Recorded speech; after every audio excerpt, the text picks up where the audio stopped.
wabuza wathi uNkulunkulu kudalwa yini ukuthi ingane zabafana zakulomuzi kanti ukhuluma ngomuzi wakithi waMmako kudalwa yini ukuthi zihambe emhlabeni isasezincane uNkulunkulu angizange ngithole impendulo ngesizulu ngoba leso sibonakaliso ngithi bazophendula nomkhulu kodwa basilela ngesizulu ukuphendula ngiyacela uNkulunkulu ukuthi namhlanje wena ngesizulu uNkulunkulu uqede lokufa kwengane zabafana besabancane ekhaya likaBaba ngicela uNkulunkulu ungiphe amazwi ngesabelo sika 180 180 Ozani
naseZulu yithi bantwana balana eGauteng namaphethelo Silibonile nyaseZulu ukuthi uyasithanda ngempela uNkulunkulu nathi siyakuthanda Nkosi yamaNazaretha naseZulu lana Nkosi yezulu lomhlaba eGoli eGauteng namaphethelo uphethe zonke Nkosi yamaNazaretha izizwe lapho uNkulunkulu kukhona amaZulu lana uNkulunkulu endlini kukhona abeSuthu la Nkosi kukhona amaTsonga uNkulunkulu kukhona namavenda nyaseZulu Nkosi yamaNazaretha njengoba silana simemeza wena ngoba uNkulunkulu anempela sizozama Nkosi ukuthi uNkulunkulu siba-accommodate nabanye ngoba baye bakhali bathi uNkulunkulu abakuzi ukukhuluma amakushunyayela ngoba ngiyokujula kakhulu ekushumayeleni kwesiZulu. uNkulunkulu kuthe makuvalwa ngo-2020 lesifo se-COVID uma sifika emhlabeni wonke jikelele. Ngiyakhumbula uNkulunkulu wethu wawukathi ula eGoli kuthe mawusuka la eGoli kwase kuvala wonke umhlaba. Kufanele ukuthi sihlale emakhaya singamkhonzi uNkulunkulu esimthandayo. Kodwa besimkhonza ngesilozi nowasihleli emakhaya baba bethu. Amen. Yasizulu uphethe isikhisa sezulwini baba. Amen. Uvulile uNkulunkulu ukuthi sikwazi ukuthi sibuye size la sizokhonza. Amen. Esibonga kakhulu esibonga kakhulu la eGauteng. Sibonga Shembe ukuthi uvulele kuthina Nkosi yamanazarete. Yema uvula njena kuvula bathi konke ko-COVID ngama-lockdown konke uhulumeni evula wavula uNkulunkulu wayeza kuthina ngoba uyasithanda. Akekho omunye uNkulunkulu esinayo. Sinoshembe ongempela. Lokuhleli ngaphambi kwethu Nkosi siphelele siyakholwa siyachichima Nkosi ngoba siyazi ukuthi siphila ngawe ngesilezulu. Ngesilezulu emsebenzini la sisebenza khona uNkulunkulu sisebenza nabantu abahlukile ngakho konke. Kodwa Nkosi ngoba ukhona uNkulunkulu sihlala sivikelekile ngaso sonke isikhathi. Amen.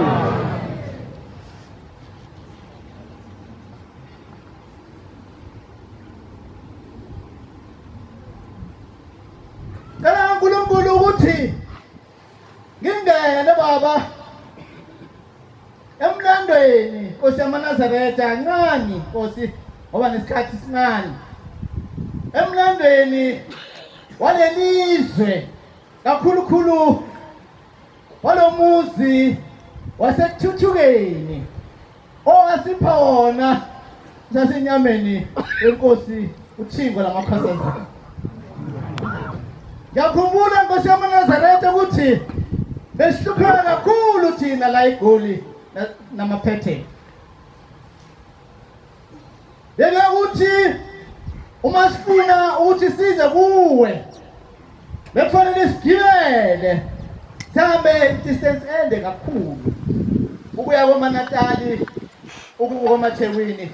Kodwa masikhumbula uNkulunkulu wasithala kuqabade. Athi ngizonakhela umuzi owakhe lo muzi waseKuthuthukeni wamanafutha kaNkulunkulu. Amen.